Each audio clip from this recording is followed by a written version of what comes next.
Killing Healthcare Law Act, which he's a co-sponsor. That bill hasn't come up, but Senator McConnell did bring the text of that as part of an amendment to I think it was the FAA bill, reauthorization bill in February of last year. The Senator voted for a motion to proceed to consideration of that legislation. It was defeated by the Democrats. I think the vote was 47 to 51. I'm not sure if that text has come up again since, if that's been introduced again. But you asked why no activity. I mean, at the end of the day, Harry Reid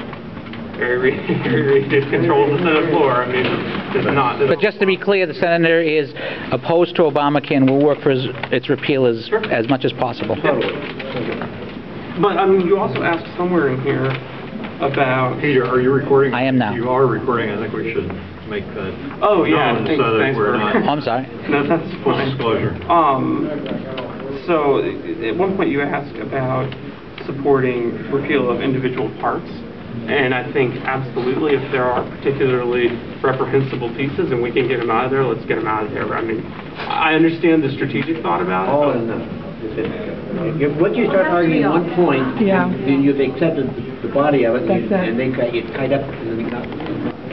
Well, I think you can oppose, for example, IPAP without saying that you support the underlying bill. You know, so. That's my opinion. Fair enough. I mean, there's been a lot of debate on the Hill about that too. What's good strategy? But I think, you know, for example, he's a co-sponsor of the legislation to repeal the IPAB and thinks that we should get rid of that. So.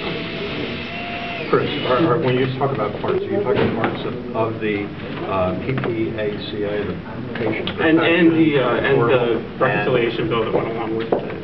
Okay. And which part is the electronic records in it? Sure. You know, I think actually. I'm worried there are parts I don't even know about. Sure. I think that's why sprinkled. Well, a lot of electronic records funding was actually done under ARA. I was about to say, yeah, I don't think that was in the. $20 billion of healthcare IT was in the ARA bill. Yeah. So that's separate from the healthcare. It's not in. ARA is an American Reinvestment Recovery. But it all has to go, and I'm not hearing. Understand. Well, yeah. I mean, I don't know that. I couldn't. Been here a month. Couldn't speak to what the senator thinks about the funding for electronic medical records. But that's not part of PACA. That's a separate thing that came later. So medical records, we don't know how he feels about it.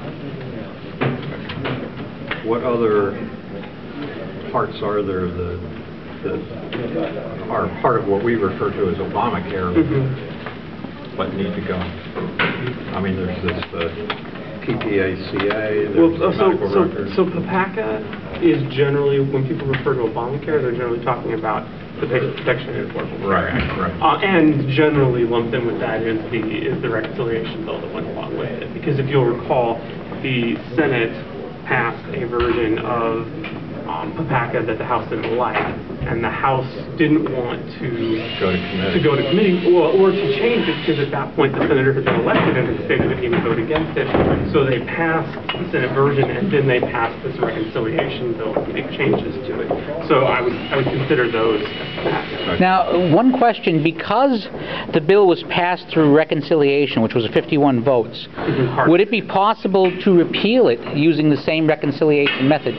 So reconciliation has to, and I'm not a floor expert, but reconciliation has to, in some way, adjust budget totals, right? So it has to reduce federal spending. So yes, to the degree that you could make the argument that you were reducing federal spending, that's the whole point of the reconciliation process, is then you could theoretically do that. Okay, I'm shutting.